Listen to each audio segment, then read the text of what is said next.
and get going. 1 second. Okay.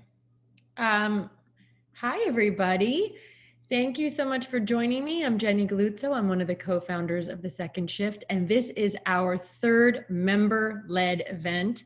And the response to this series has been really enthusiastic, and we are excited to showcase today a different member each month. And today it's our honor to have Kalyn Wilson hosting this talk. Kalyn is our June featured member. She's an HR expert who focuses on diversity and inclusion, and she recently launched a one-on-one coaching business as well as doing groups. We are thrilled to help her launch this business through this talk today, which is called Strong Foundations, a crash course on being an ally to Black folks. We know that this will bring our community even closer together. So I'm gonna let Kalyn take over and lead this discussion. Everyone's on mute, but you can use the Q&A feature if you have any questions you'd like addressed.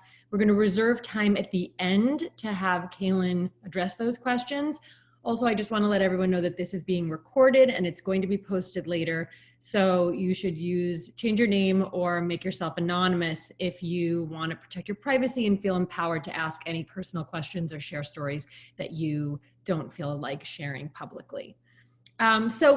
Thank you all. Please share this outside the Second Shift community once it's posted. And with that, I'll say welcome, Kalyn, and thank you so much for taking your time and generously hosting this. And we're excited to launch your business. So it's an honor. Welcome.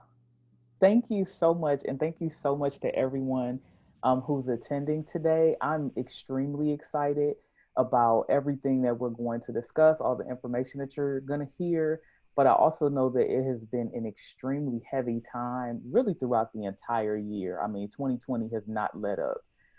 And so, in order to prepare our minds to even be in a calm place to hear, I actually want to start with just a really quick exercise. I'm not sure where everyone is right now, but if you can, I'd like for all of us to just kind of center ourselves and reach like a plateau of peace so that we have a really strong foundation to even start hearing. So I'm going to do a quick breathing exercise. And so I want you to breathe in for 3, but out for 5, because we want to release some of that tension. Okay. So I'm going to count us off in a second. And again, you're going to breathe in for 3 seconds. And then you're going to hold it for a second. And then we're going to breathe out for 5. We're going to just do that one time to, again, just kind of bring us all to a calm space. So I'm going to start that now. And you're going to breathe in now. And that's 1, 2, 3, hold. And then breathe out for 1, 2, 3, 4, 5. All right. Thank you so much. I hope that helped a little bit. I think that's also helpful for us because the information that we're going to hear, to be quite honest, some of it is a little heavy. And so I want to honor the fact that for some of you, you're going to be processing things that you've heard a lot of times. And for some people, you're going to be processing information that you've never heard. And in both cases, that doesn't make it any less traumatizing. It was hard for me to even write some of this. So this is Strong Foundations, and it's just what it said, a foundational course to understand how to become an ally. It's interesting, when I first created the course, I said being an ally, and then I realized that you never really quite arrive at that. And that's for any dimension of diversity, whether it's gender or sexual orientation or race and ethnicity or any part of our identity. We never arrive. It's always a state of becoming. So, with that being said, we're just going to have 5 key sections. We're going to talk about why now. So, why is this even important? And then we're going to go through some definitions of some key terms that you'll hear me use and that you've probably heard used in the media. And some of you may be wondering, well, what does that really mean? We're also going to talk timelines and a couple of key events in Black history, particularly for Blacks in America. And then we're going to talk about how to understand the layers and the rewards and the impact of bias. And then I'm going to tell you some action items for now. So what can you do right now to set a foundation to become an ally for Black folks? So why now? Excuse me. Of course, there has been an escalation of tension just in general because of the extended stay-at-home orders. Plainly put, everybody is stressed the hell out. It is intense. People are tired of being in the house. We've been afraid. We don't really know what to expect. And so all of that tension has compounded, which then led to increased tension due to recent deaths, specifically connected to police brutality of Breonna Taylor and George Floyd, but also the unjust murder of Ahmaud Arbery from some neighbors or some people in the community. And then there's also the increased visibility of police violence just due to recording and social media sharing. So plainly put, we're all anxious because we have to see and watch this rather than just hearing about the story secondhand later on.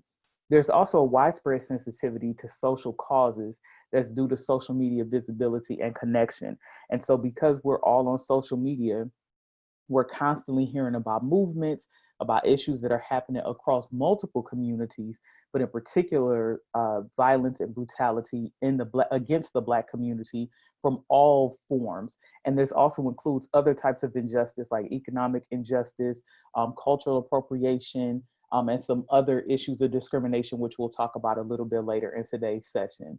And then finally, as you all know, more and more businesses are becoming involved in social issues. And so whereas before corporations were very good at saying we're hands off, they might just quietly donate money, or they may quietly have talent acquisition efforts at different places or through different nonprofits. But in general, people weren't going so hard about the public statements the way they are now. And because that's happening, this is affecting what we're able to do even as far as entertainment. So we're seeing the commercials, we're seeing the ads, we're seeing the social media accounts and posts, and all of that is making a difference in how we are able to separate ourselves and compartmentalize these issues. So let's talk a few definitions, and I'm going to read from my paper for this because I want to make sure that I capture everything. So in a second, you're going to see me put my head down a little bit. So first, let's talk about what is allyship, right? So what does it actually mean to attempt or become an ally to a particular community? First of all, allyship is an ongoing state of support. So it means that you're constantly doing it, and it means that you constantly have to show up. And this is particularly for underrepresented groups. So, for women, we are very familiar with the definition of allyship because we expect men to show up for us consistently. So if you're only nice, for example, to your partner, but mean to your colleagues, we wouldn't consider you an ally to women because you've cherry picked where you wanted to show up and how you wanted to show up. So there is a spectrum of support that's going to define the level of allyship to which you ascribe. And it's also going to determine how people are able to see and connect with you as an ally. Again, it's not about you cherry picking, and I can't stress that enough, because in order for you to be an ally, the group to which you are saying you are forming an alliance has to validate your allyship, not you yourself. So the 4 pillars of allyship are visibility. So can we actually see you doing things? So this is beyond, and sorry, let me adjust my chair. So this is beyond the social media post. This is beyond just, screaming out Black Lives Matter when you're driving down the street. This is showing up every day at work, the way you interact with the barista, the way you interact with the cashier, the way you interact with your friends and family. Can people see you being an ally to the Black community? Second, we want to talk about consistency. If you're an ally only when people can see you, or you're an ally only on the weekends, or you're an ally only when it's comfortable for you and you don't have to make a personal sacrifice, that's not quite allyship, because again, it's still you choosing based on your own comfort level. And then third, authority. Like I said earlier, you can call yourself an ally, but you cannot validate your allyship. The underrepresented community has to validate your allyship. And I think that we've seen some of that, like, for example, with the Amy Cooper situation, and just other issues where these are people who may have voted for Barack Obama, or they're a part of the Democratic Party, or, they didn't, they might have a Black person who works on their staff. But then when there's these other situations where, again, they feel like they are justified in their actions, you can see what ends up coming of that. And so as the Black community speaking out, we would then say, no, that person is not an ally because they only show up in this one area, but these other 5 where they could have shown up, they've done a poor job. So a huge part of this is the way you choose to interact with people in the Black community in order to have your allyship validated. And that's where that consistency and visibility comes from too. Because if you're only validated as an ally by the white people that you know, that's not true validation. And I know sometimes it's kind of tough for people to see and tough for people to accept, but that is a really important part of this. And we're going to get to why in a second, a little bit later, when we talk about the timeline, because a lot of that has to do with power and the ways in which we wield power in order to make ourselves feel better about things. And so finally, flexibility is a pillar of allyship. What may have been considered allyship in 1992 may not be considered allyship today. And I think that's true for all underrepresented groups. Again, I go back to women.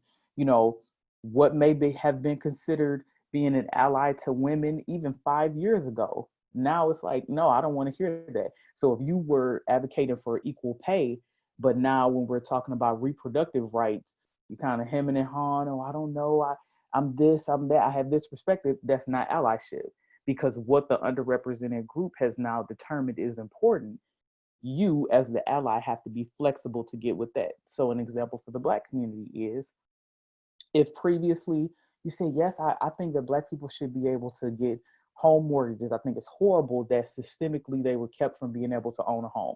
Great, that's awesome. That was a huge thing in like 2008, 2009 in the housing crash. But now today we're saying, look, police brutality is a problem. And in fact, we want to redirect funds from the police to the community so that we can do more community building rather than community policing. If you now say, well, you know what, oh, I can't get with that, technically that's not allyship, because the community, the underrepresented group, has now determined that this is the pillar of allyship. This is the important point now, and we're checking your allyship against this point to see if you are on the same page as us around this issue. So again, visibility, can we see you? Consistency, how frequently do you show up as an ally? Authority, who is validating your allyship? And flexibility, how willing are you to move and pivot when necessary in order to continue to show up as an ally? And so the focus is on partnership and progress, not performance. You may make incremental progress in this goal to become an ally. It could be a change in mind. It could be an action you take. It could be a hire you make. It could be a promotion that you give to someone who you know is deserving. It is incremental steps that, again, would be according to these four pillars, which is visibility, consistency, authority, and flexibility. It's not about the performance. It's not about the big fireworks. It's about those small things that you do every day when you have the chance to show up that makes it most powerful.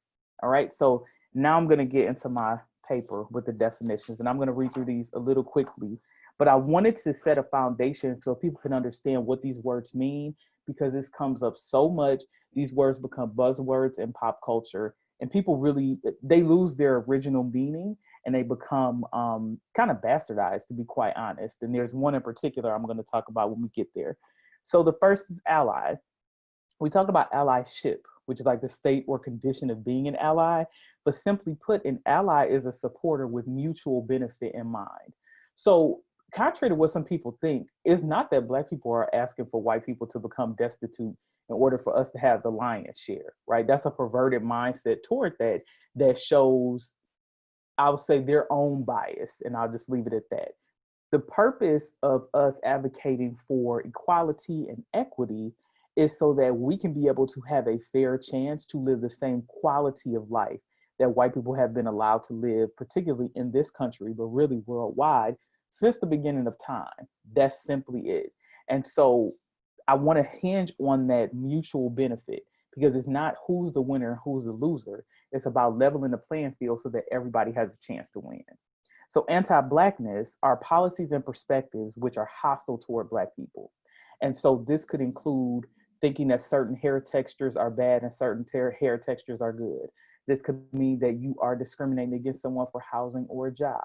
It could mean that you are discriminating against someone to be able to purchase something at your store.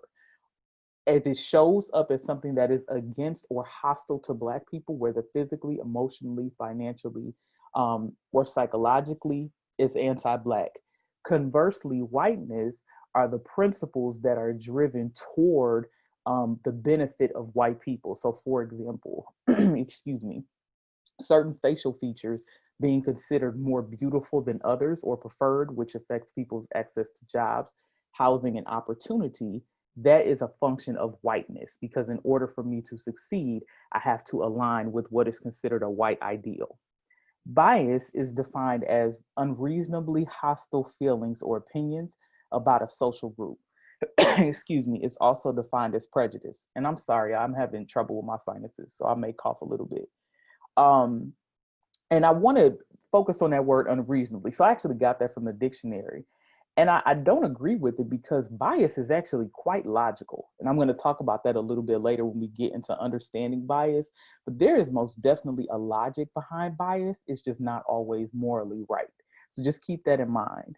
Discrimination is treatment or consideration of or making a distinction in favor of or against a person or thing based on group, class, or category rather than individual merit. So, for example, if I say only the people with red lipstick are considered pretty, I can't stand when people wear these other colors. That's discrimination. And anyone can discriminate against someone else. It could be on the basis of race, ethnicity, gender, sexual orientation, what school you went to, what your hometown is, what you're wearing. Anybody can discriminate. On the other hand, not everyone can be racist. And I'm going to get to that in a second when we reach that definition. So diversity is defined as the simple presence of multiple identities in a group. So it's really a counting game. So if we have 10 people and we have 2 Black people, 2 white people, 2 Asian people, 2 indigenous people, and 2 people who identify as multiracial, technically we are diverse because there's an equal distribution of everyone, right? But on the other hand, when you think about the words inclusion and equity, which we'll get to in a second, those are a very different ballgame. So equity is defined as shared ownership, recognition, and value in a group without requiring assimilation. So equity means that we all have the same opportunity to be recognized and seen and celebrated without having to change any part of ourselves to fit some norm. So an example of that would be the fact that a lot of Black women feel like they have to straighten their hair in order to succeed in corporate America. That is systemic inequity because I have to manipulate my hair and in some cases destroy my hair just in order to succeed at something when really it should be counted on my individual merit. Meaning if I have the education, the experience, and the skills, I should be able to succeed and my hair should not have anything to do with it. So inequity is when you have a system or rule or policy in place that requires people to assimilate from whatever their norm is to fit some other norm in order to succeed. Okay. And so inclusion is the shared experience in a group, excuse me, with multiple identities visible and recognized. So that means that people are there, they get a chance to participate, and they get a chance to be engaged with the group, not just simply present. So I want to make that distinction again. Diversity is the numbers game. How many do we have of each group? Equity is where we can all be in the group and it completely coexist as separate entities without anybody feeling like they have to change any part of themselves.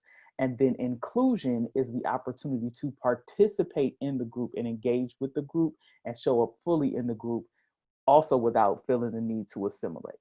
Okay. So intersectionality, and this is the word that is buzzing around, but has been completely distorted from the original meaning.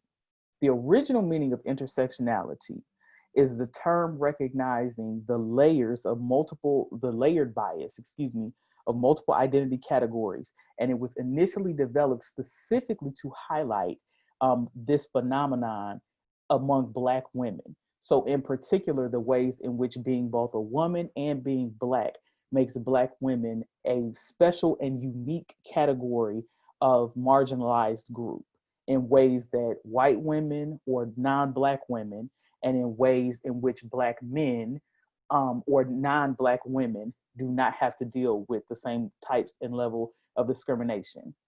It has now shifted to include things like poor people or poor people of color or other identity groups layered on top of one another, which again, it's fine, words do change meaning over time, but I really want to hone in on the fact that this was originally created by Dr. Kimberly Crenshaw to highlight about Black women. And I think that's important because we're going to talk a little bit later about how things get tokenized and we end up being erased from these definitions, which end up benefiting more than just us. All right, so racism is a system of thought, action, or beliefs, excuse me, predicated on one group's superiority based on various characteristics, and it includes power dynamics and systemic interference. So this is what I meant when I said anybody can discriminate, but not everyone can be racist, because you cannot be racist unless you have the power and the access to restrict other people from doing something. And the only group that by and large has the ability to do that is white people. In some cases, you will see where non-Black people of color are able to be racist against Black people because maybe they have the power by owning businesses in the local community. So they can overcharge Black people for the necessities that they need because they don't have access to go someplace else at a fair price. That's an example of racist behavior. If you are restricting people from housing or overcharging people for housing because you own all the properties in the neighborhood, that is racist behavior. And so the converse of that is when you are anti-racist, that means that you are actively seeking to take actions which would purposely create a system of equity so that everyone has the same fair chance to live the same type of life. So that means that you charge everybody the same price, no matter what neighborhood you place your store. That means that you charge everybody the same level of rent, regardless of whether or not you have the opportunity to price gouge. And then finally, social justice is engineered equity, which includes redistributing economic, social, and political resources and benefits. So again, that is engineered. That means that we are purposely coming in, redistributing things, changing laws, changing policy, changing cultural values and norms in order to make sure that the way we handle our money, the way we handle our interpersonal dynamics, the way we handle our politics and our systems of government are fair and equitable for everyone involved. Okay, so I know that was a lot, but I really wanted to lay that foundation because, again, you're going to hear a lot of these words popping through media, on social media, and I want you to understand at its core what it means so that you can contextualize what you're going to be hearing. All right, so let's talk timeline. So Blacks in America have had a storied experience, and not in a good way. And so I want to say I took this in really huge chunks, but this actually could be broken out into much smaller pieces. And when I get to the action items, I'm going to talk to you about ways that you can leverage that to be able to learn more. But let's start with 1619. And if you're familiar with the New York Times study, you're probably familiar with the 1619 Project, which is where they did a lot of historical research to understand the story of Blacks in America. I would strongly encourage everyone to check that out if you have time. So starting in 1619, when the first Africans were kidnapped and enslaved in America, please keep in mind the language that I have chosen to use for this. The first Africans, not slaves, not enslaved people. They were living in Africa as free people, minding their business, doing whatever they were doing, and were forcibly kidnapped and brutalized and dragged to another country in order to become enslaved. And so those little language changes, that pivot in language, makes a huge difference because it's person first and then status second. Okay, person first, status second.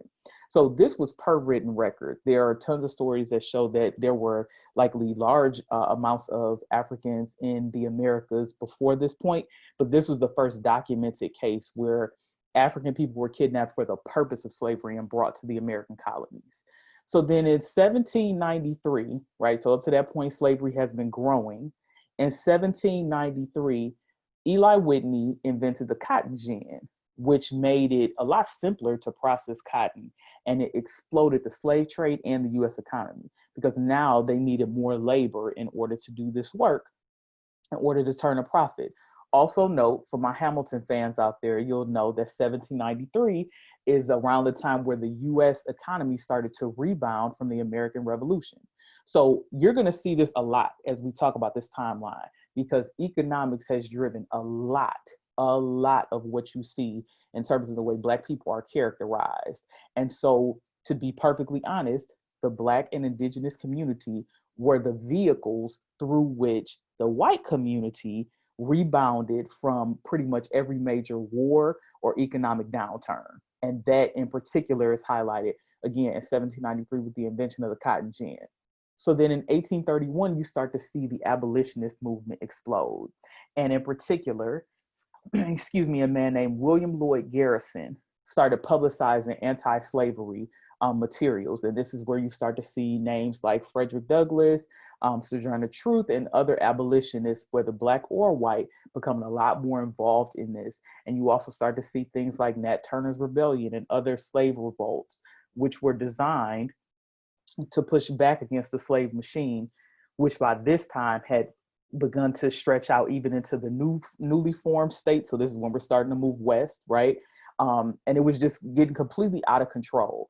Also, I want to say by this time, technically, the US had banned importing more slaves. So importing, more Africans to enslave. So technically, at this point, every single person that was living in America was somebody who was now a second or third generation, a person of African descent who had now become enslaved. And that's important to note as well. So by the time we reach the 1860s, of course, we all know that it was a civil war. So the abolitionist movement is growing, and it succeeds technically because enslaved people were now freed from slavery. However, one of the things that came about during this time was the idea of Black codes and what would eventually become the Jim Crow era. So this is like the beginning of that, like in the late 1860s. I also want to note that not all slaves understood that they were free at the same time. So a holiday, which is actually coming up this Friday, Juneteenth, commemorates the day when all enslaved people in America finally found out they were free, and that occurred in Texas. So it took Texas almost 2 years longer to actually notify slaves that they had been freed as of January 1st, 1863, when the Emancipation Proclamation was signed by Abraham Lincoln. And so Juneteenth is a holiday, to celebrate that announcement and the fact that now at this point, the entire country of enslaved people now knew that they were free by law. So in the 1870s, really all the way up to the 1920s, this is where we have the Reconstruction era, where we have the first elected Black congressperson. We have all of this extreme progress in racial relations, or so we think. But at the same time, violent white nationalism is also bubbling up. So this is when the KKK was officially formed. That's the Ku Klux Klan and other white terror groups, which we still see right now. So a lot of what we see in terms of white nationalism, white terror, white supremacy, ideas around white superiority were birthed not just in slavery, but particularly in this period in history. And this was a specific pushback to the idea that enslaved people should be free. I also want to note the foundations of this were not just social, not just political, but it was economic, because now instead of being able to use free labor, they were expected to pay people, which completely would bottom out profits. Plus, the South was completely decimated after the Civil War. And so they were having a lot of problems jumpstarting the economy. This is where you get into sharecropping. And I don't know if anybody has heard of sharecropping, but sharecropping would be the same as what we see happening in the Latinx community, where people are being severely underpaid and put into forced debt. It's like indentured servitude. So they were paid, if anything, pennies, and then charged in order to work on these former plantations. And so for a lot of people, they pretty much stayed in slavery even after they were freed, simply because of the sharecropping system, which eventually led to the 1920s, which is where you start to see the beginnings of the Great Migration, which is where you have millions, absolutely millions of Black people from the South moving north and pushing into cities like Detroit, which is my hometown, Chicago, New York City. It's where you start to see the birth of the Harlem Renaissance, St. Louis, and other towns, even starting to push further out west to the newly formed states there. This is important because from the 20s to the 70s, you see this huge shifts in Black oppression and then liberation movement. So you have the 1920s Harlem Renaissance, and then the Great Migration beginning in the 1930s. Then you start to see what happens after World War II, where there starts to be some pushback in the beginnings of what would later become the civil rights movement, which was catalyzed by both Rosa Parks choosing to not sit in the back of the bus, but also the brutal murder of a teenager named Emmett Till in Mississippi. And then again, you just see this up and down, with it finally culminating with the enactment of the Civil Rights Act of 1964. And then what we eventually would see as the Black Power movement in the 1970s. So this Black Power movement in the 1970s was huge because it gave people the chance to assert the fact that not only did Blacks deserve to have the same equitable experience in this country, but also that we deserve to be considered beautiful and be centered in what we saw in the media and in pop culture. And so you saw the rise of all types of things in music, movies, and all of these cultural elements, the same way you did in the 1920s Harlem Renaissance. So again, that was a huge time of up and down. So the 70s to the 90s, this is what I call the rise of hypercapitalism, hypercapitalist, expressions of Blackness. So this is where you see, and this was happening across all groups, but in particular for Black people, this is when you saw the rise of crack cocaine, which is where you see just, conspicuous consumption among drug culture. You also saw people, because of the Civil Rights Act, able to access being in the middle class at much larger numbers than before. So now people can own homes. They end up moving to the suburbs in order to escape what they perceive as urban blight. You also see people who are able to access, again, just the trappings of middle class life and affluence that weren't able to happen before. And so right here in this period is where you see the foundations of what we have come to know about the Black community now. And this is a lot of the discussions that are happening in the Black community right now in terms of buy back the Block movement, meaning moving back to these traditionally Black neighborhoods in order to preserve our culture or preserve our history and push back against gentrification. This is where you see movements like defining Blackness, and you have people arguing about what's Black enough and what's not. That's what I call, and a friend called, family business. So these conversations are happening in the Black community, and you may see them now either in, like, with the pundits going back and forth on TV and having debates. Sometimes you'll see it on social media.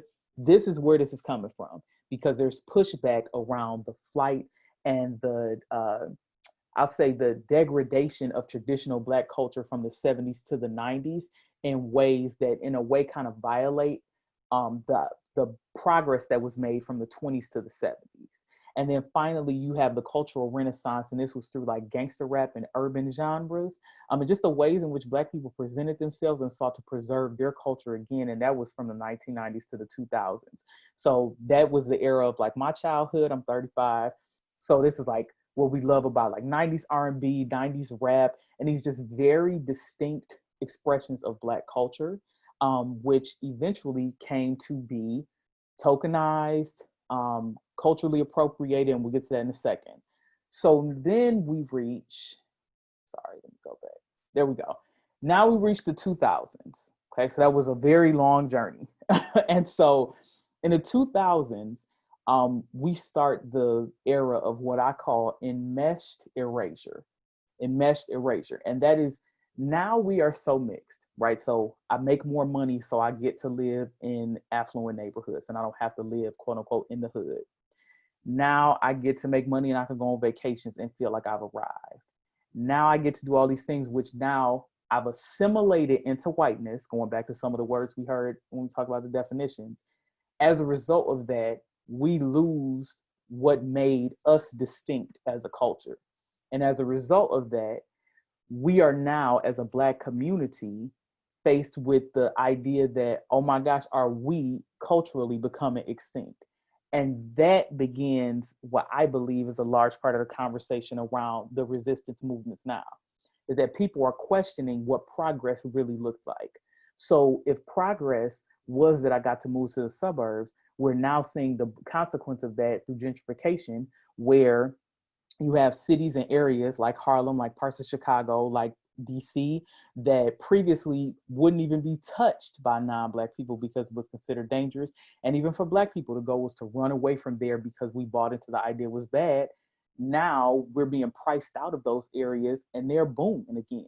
So we have purposely given up our actual physical space and physical place in the world and are now at the mercy of other people. Second, we're talking about cultural appropriation.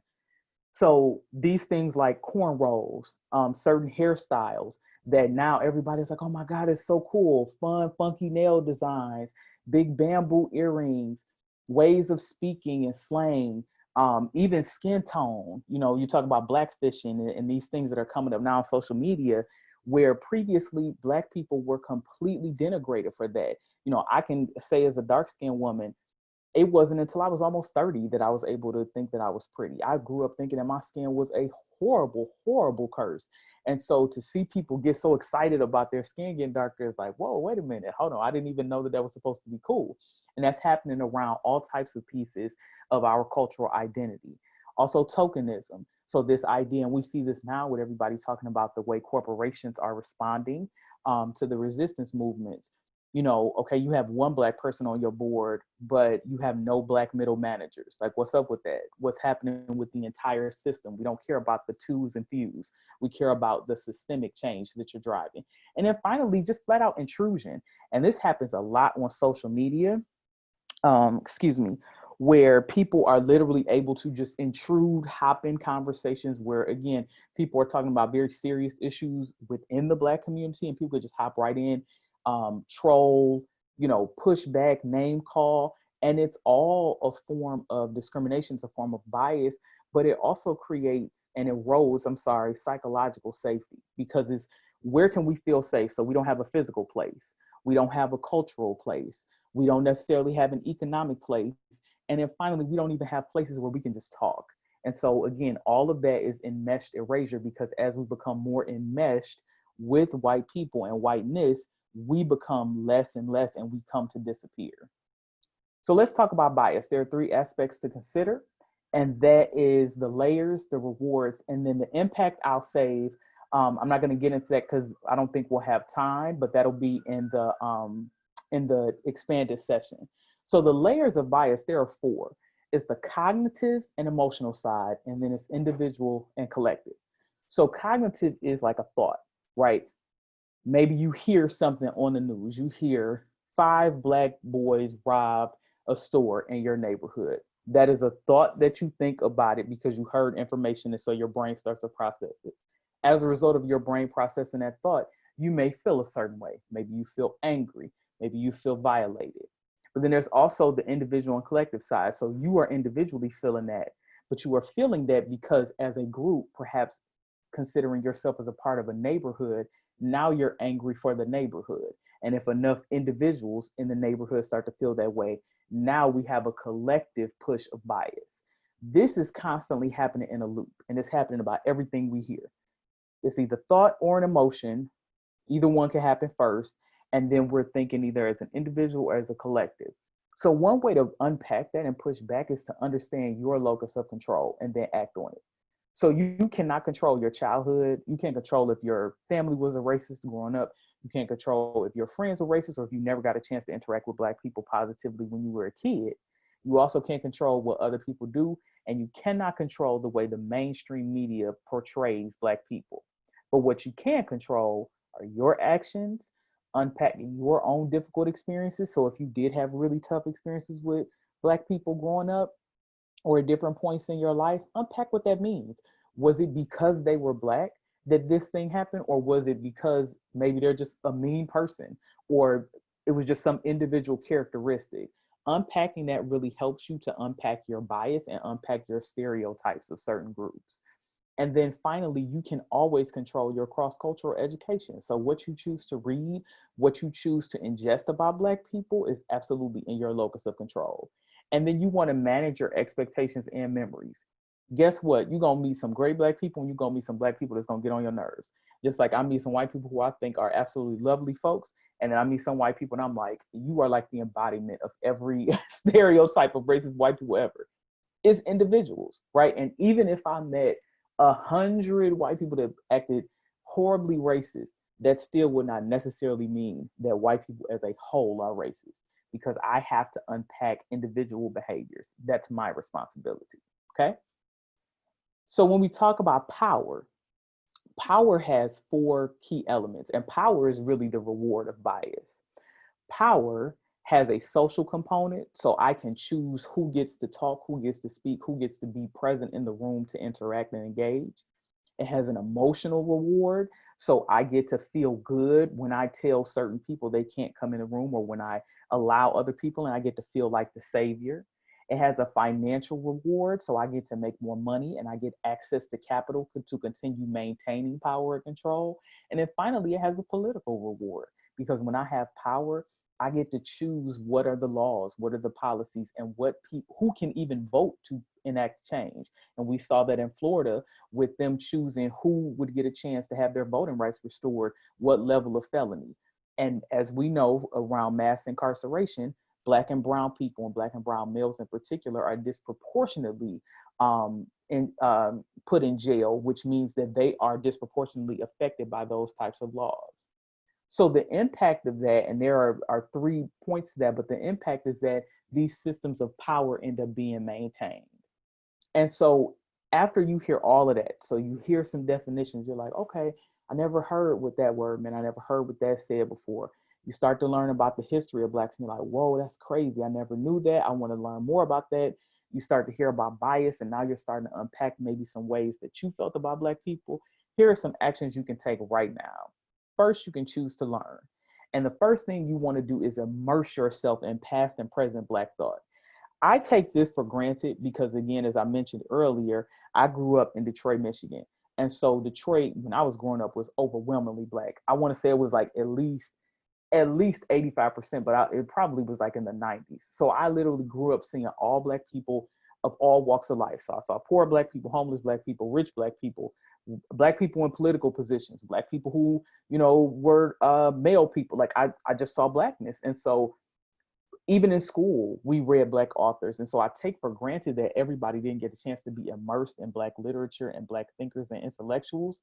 But it's really a powerful experience to go backward and start reading some of the literature by people like James Baldwin, Langston Hughes, Richard Wright, Toni Morrison, even going all the way far back as Frederick Douglass and Sojourner Truth, reading about people like Eli Whitney, who developed the cotton gin, or George Washington Carver, reading about the different perspectives and ideologies of W.E.B. Du Bois versus Booker T. Washington. These are all important to understand, and coming all the way up to the present. So more current Black authors like Robert Jones Jr., who's also known as son of Baldwin, Brittany Cooper, and again, these other thinkers that are so pivotal in what we understand about Blackness right now.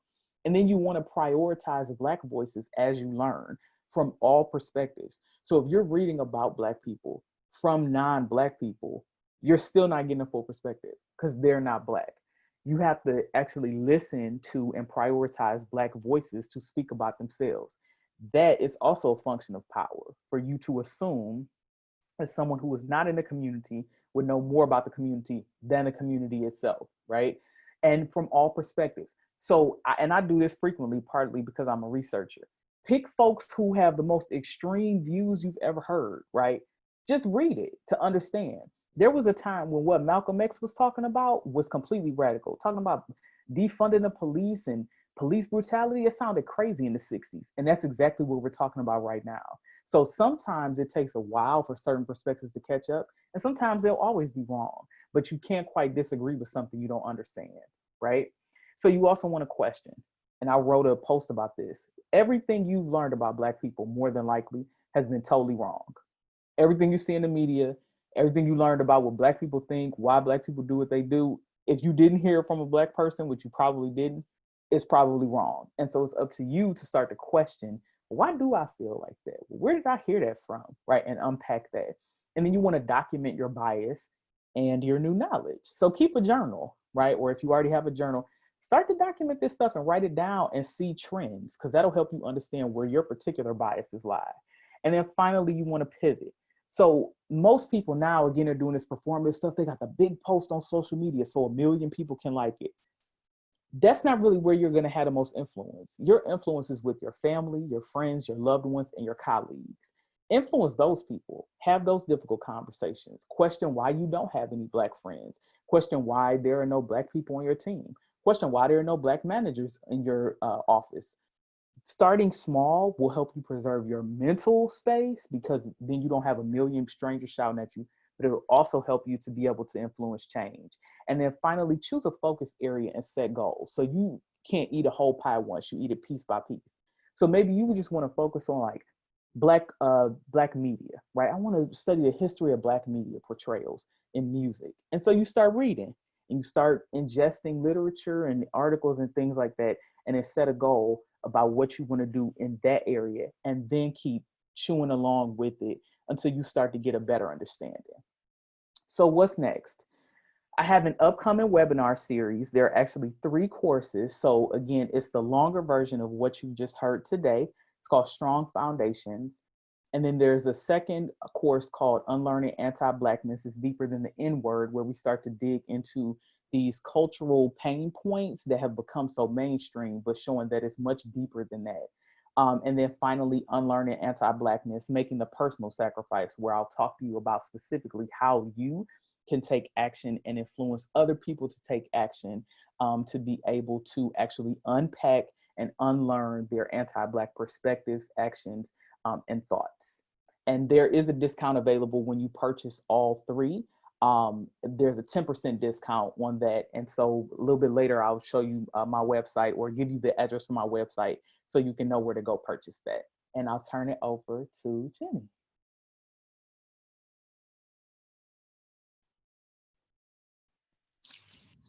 Wow. Unbelievable. Thank you so much. Wow. Thank you. It's Gina as well, my co-founder, who has joined us. And that was so powerful. And there were so many takeaways. I was taking notes the entire time. And even though this will be posted up later, I think that there's just so much to think about, and ways that was so actionable. So thank you. I really appreciate you giving us all of the 360 perspective, from the vocabulary to the history, to what we can do now, and how to really think about things in a linear path as well. Thank you so much. Congratulations. I can't believe this is the first time you've done this. You're so good at it. Thank you so much. Really impressive. So we have some Q&As, and I'd love to read them to you. And I really would appreciate if people want to add theirs in now. So the first one was from New York City. I'm a second shift member, and thank you so much for having this town hall.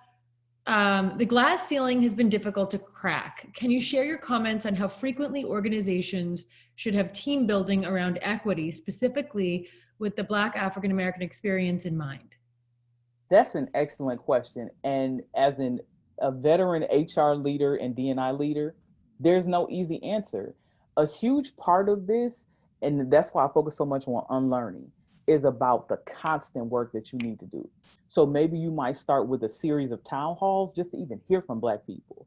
And then after that, you decide, okay, we want to have a quarterly session, or maybe monthly, given what's happening right now, or maybe even daily.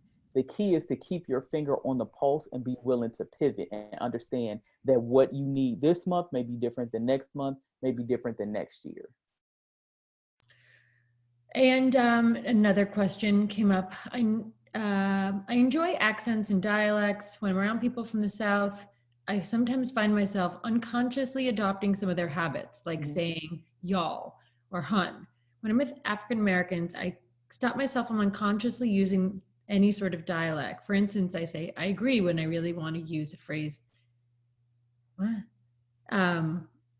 I feel like dialect somehow is disrespectful. But I think when I'm using some sort of Southern dialect, it's even more disrespectful. It was a little bit of a muddled question, but I totally actually get it. I think I get what they're saying. I understand too. I get what she's trying to say, and just really like the idea of stopping yourself from saying something because you don't want to be offensive. For sure. And it's around cultural appropriation. Yeah, and really understanding the right usage and how that will be reflective or insulting to somebody. Absolutely. You know, this is why I tell people to focus on their circle of influence. I'm the same way. I live in LA now. This is like my seventh city that I've lived in my life. I've been Detroit, Chicago, New York, the DMV, like all over. And so I tend to pick up accents and slang and stuff too.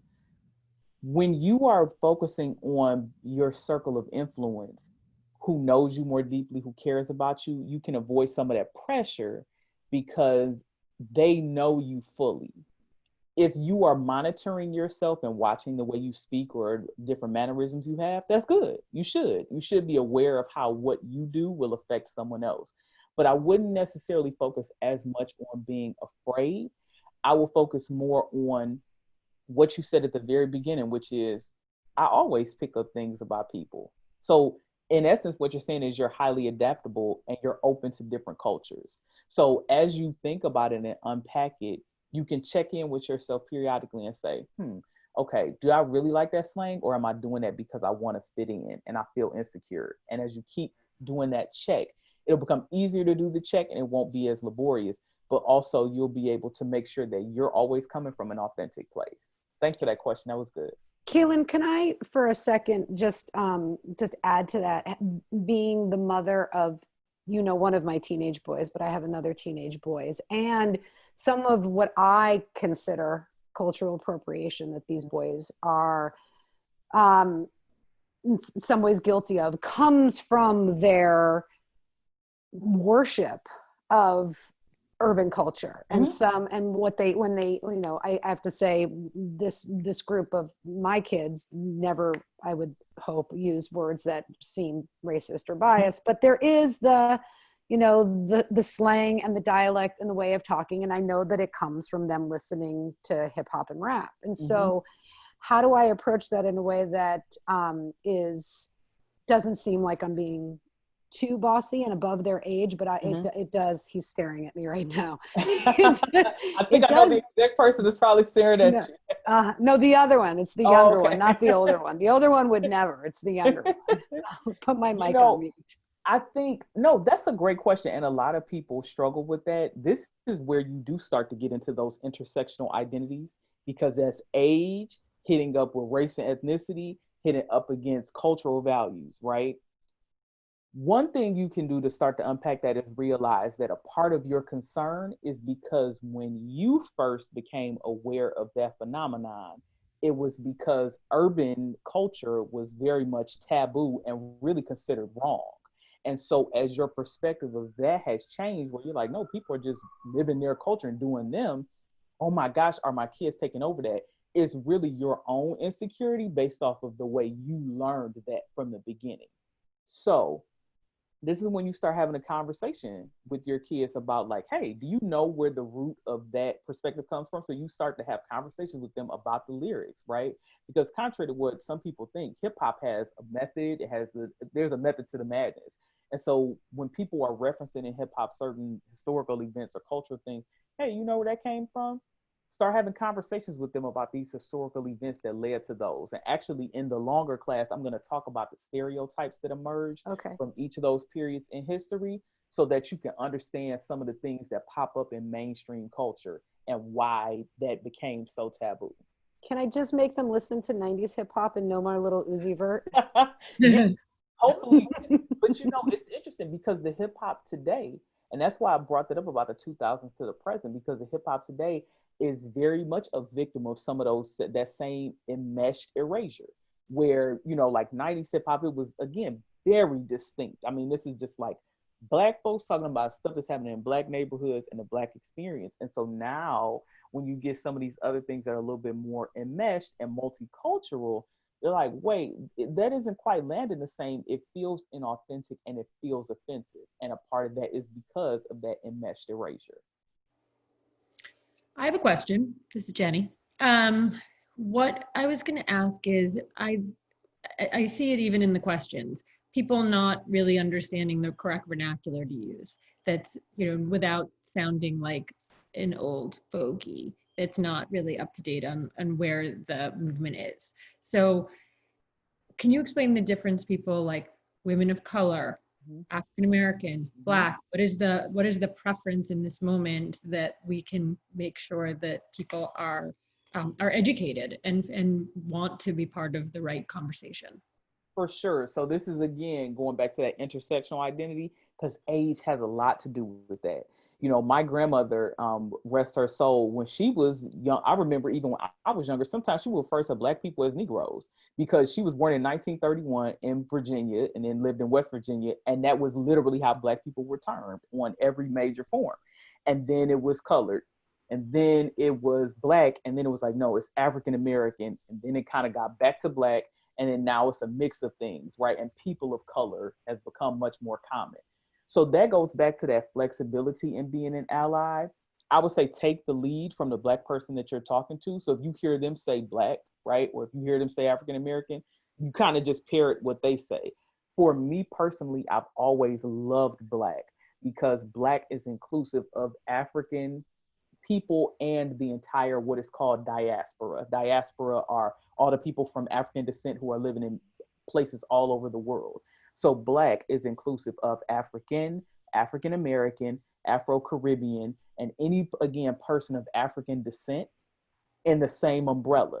But to that point, if you're speaking about, and you're in New York, so I know you'll know because there's so many mixes of people there, you're speaking about someone who is of Afro-Caribbean or Latina descent or Latinx descent, they may want to be specifically called Afro-Latinx or Afro-Caribbean or from their particular nationality. So again, you just want to be sensitive and be flexible, but Black would probably be a good lead-in word specifically if you're talking about Black people, because it is becoming more common to hear people of color as an erasure of the very specific issues that Black people face in fighting against anti-Blackness that other groups of color do not have to deal with in the same way.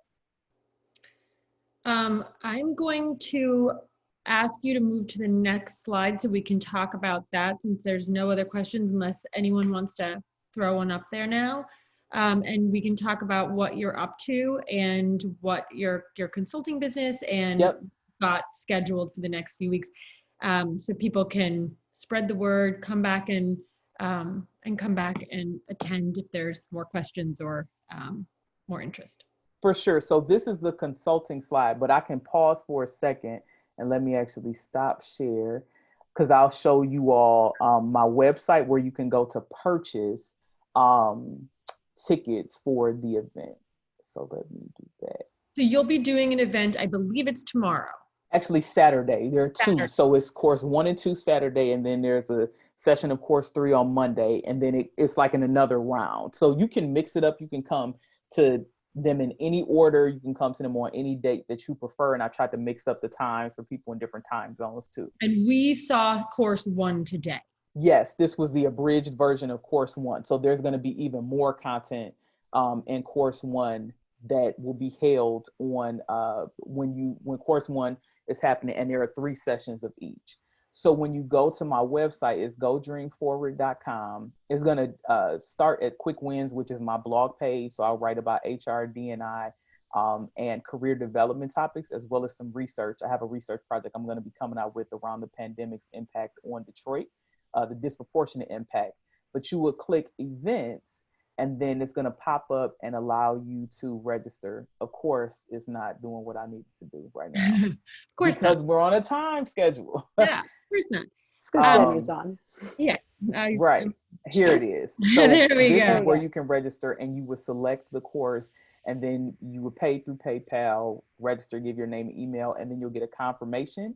And all of the session links with the passcodes will be sent about an hour before the session begins. So you're going to get a couple reminders, but they're not going to have the link in there yet. And then you'll get the link at the right before the course begins. And then you can also choose to buy the package. So cool. Each individual session is $79. If you were to buy each one individually, that'll be $237, but I'm giving a 10% discount if you buy the package all at once, and it's $209. And then you'll get a code that's sent to you, and you go back and have to register for each session individually, and you would just enter that code, and it's good for registering for one of each session. And again, that's a 10% discount. I love it. And I also want to point out that you do this for corporate clients as well. Correct. And if anybody out there is interested in having Kalyn come and do this for an abridged version or the entire series for your groups or your company, that's part of her offering as her independent consulting business. Correct. And if you want me to work with you on D&I strategy as well. So I work with companies through Second Shift to be able to offer them, like, if you're like, we're at square one with D&I, we don't even know what we're doing. I can come and help you set up your D&I team, your D&I department. If you want a systems analysis of your HR systems and how that's impacting D&I, I'm happy to come in and do that for you all, as well as individual career coaching for your high potential employees from underrepresented groups who you want to position for upcoming promotions or opportunities in the company. That's amazing. I want to reference what you said earlier about the twos and fews, and how important that is for people to acknowledge that is unacceptable. And for sure, you have so much to teach our corporate clients and the corporate world out there. Thank you so much. Okay, well, I guess. Thank you. There's your website. There's all your information. I am so honored that you did this today. And oh wait, we see a hand raised, so maybe we have another question. I know what I'm giving everybody for Father's Day this year. Wait a second. Oh, you've gotten so many amazing people who have Black-owned businesses. Okay, wait. We have a lot more Q&A that just came in. Okay. We keep going? Yes, that's fine. I can go until about 10:15. Keep going. We'll keep going. So I'm saying, do you have any resources you can recommend for folks on learning how to decenter individual conversations and organizational structures? You know what's interesting? I thought about putting together a reading list, and I was like, I'm going to do it. And then I said no, because I want people to be empowered and stretch through the discomfort to find your own sources. And it's going to be different for everybody. If you're in the entertainment industry, go find people who have written about that. They are out there. Again, the key is to prioritize Black voices across all spectrum of thought, because then you'll get a well-rounded perspective and you can synthesize the information and come to some conclusions. You can do this. I know it's difficult to get started. It's scary, but you can absolutely do this. What about people who are scared to start the conversation at work? That's what I'm hearing. How do you start talking to your boss about allyship? How do you start this conversation at work? For sure. So usually in team meetings, or like you have a one-on-one with your boss or something like that, you can bring up, again, focus on your locus of control. Hey, we are supposed to meet 5 new clients in a month. I was thinking I want to bring some more Black potential clients into that mix. I'm thinking of going out and reaching out through such and such channel. Is that okay with you? And then if you see pushback, that's the conversation to start. If they say, oh my gosh, that's a great idea, I was thinking of that, that's how you start the conversation. But you want to start small in the circles where you can influence.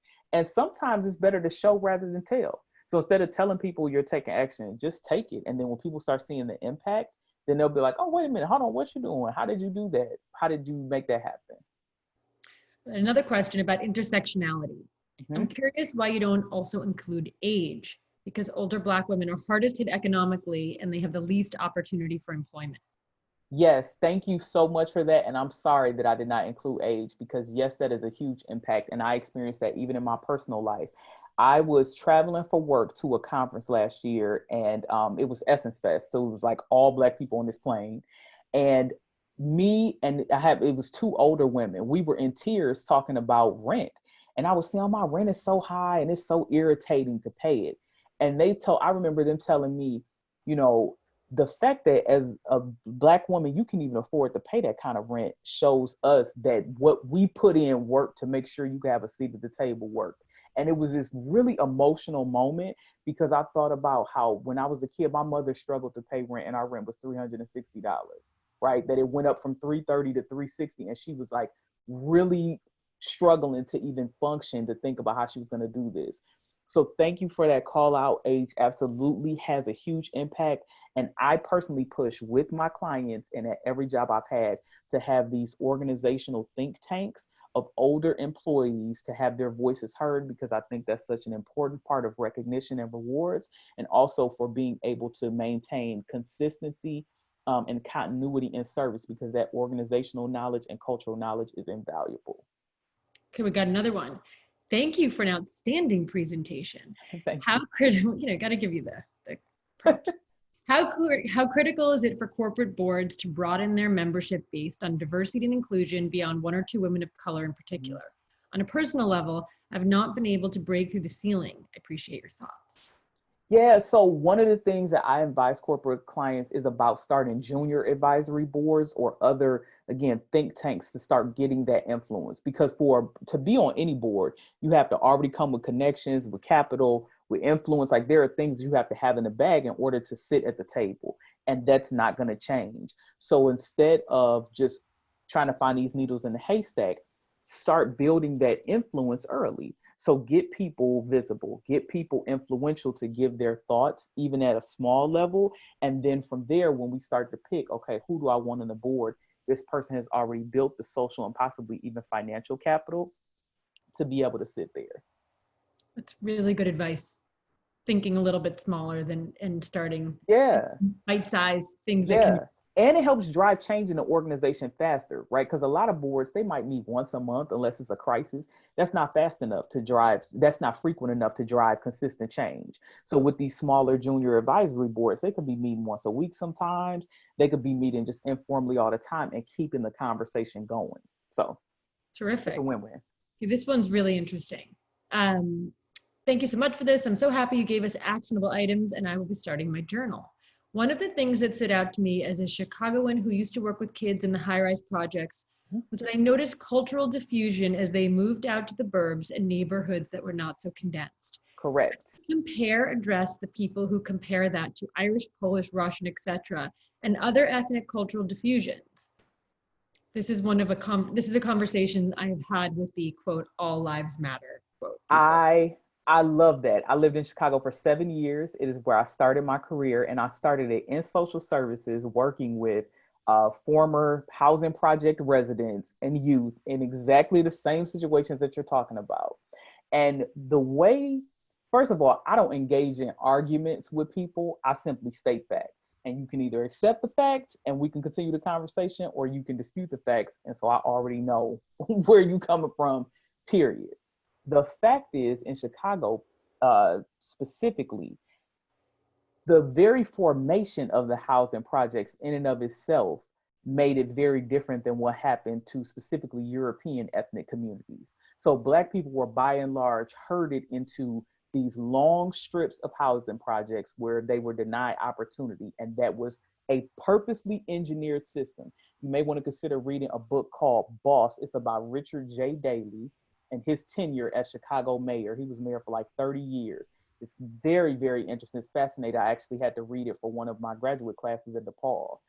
Also, when you think about the way the housing projects were torn down, also systemic, where people were purposely displaced and families and communities were completely torn apart by the police and by the Chicago Housing Authority on purpose to break up that culture. And again, that also happened in ways that is completely different than European ethnic communities and even other non-Black communities of color, in that they were able to organically move up and move out through building social and financial capital, largely on the back of being government employees. So when you think about the makeup of the police force, the fire department, and other government entities in Chicago, it is overwhelmingly of Irish and Italian descent, especially through most of the 20th century. And those were jobs with pensions and other benefits that made it easier to do things like buy property, invest, and create a sense of stability that Blacks were systematically shut out of.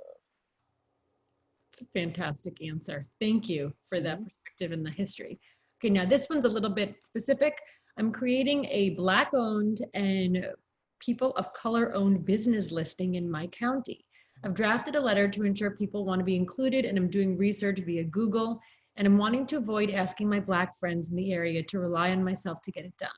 Happy to do it imperfectly, but as a white woman of privilege, is this an area where I do want to invite my Black friends for input? Huge thanks for this. Yeah, so one of the things that I think is draining Black people right now is being asked to do the labor rather than give input. So it's a difference if you say, hey, come help me do this, which is something that you're probably going to own and get the credit for creating, and they will simply be helpers, versus saying, hey, look, y'all, I created this thing. I'm about to launch it and let it go live. can you look this over and see, did I miss anything? Because I don't know if I quite have the most well-rounded perspective on this. Asking for input on something that's already built means that they're doing far less labor than if they have to help you start it. So that actually may help a lot more, and show, again, we talked about the pillars of allyship, might show that you're much more committed to being an ally because you've already done the work. Okay, I think we've taken up enough of your time. We've got all the questions. We really appreciate it. I can't even tell you all of the comments of people just saying how wonderful this was. Kalyn for president. Oh, wow. I don't know about that. And just really how charismatic, informative, and engaging you are. So for your first ever presentation, thank you for doing it here for the second shift. It was a true honor, and I thank you on behalf of all of the member community, for Gina, for Kemp, and good luck with everything. Thank you so much. And let's give a shout out to Chris Hadley. Yes, please. Who created the presentation for you and helped out, and really is just an amazing person. So yes, absolutely. Thank you, Chris.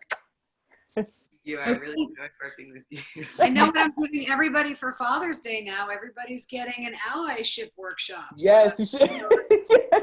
It's going to be the present for this whole summer. Thank you. And to the person who asked if you're interested in corporate coaching for teams, we've addressed that. You have the information, and we'll be following up by sending the link to this session, as well as the information for everything ongoing and all of your personal business information. Sure. Follow up. Thank you so much. Take care, everybody. Thanks for joining. We really appreciated it. Bye, everybody. Thank you. Bye. Thank you so much.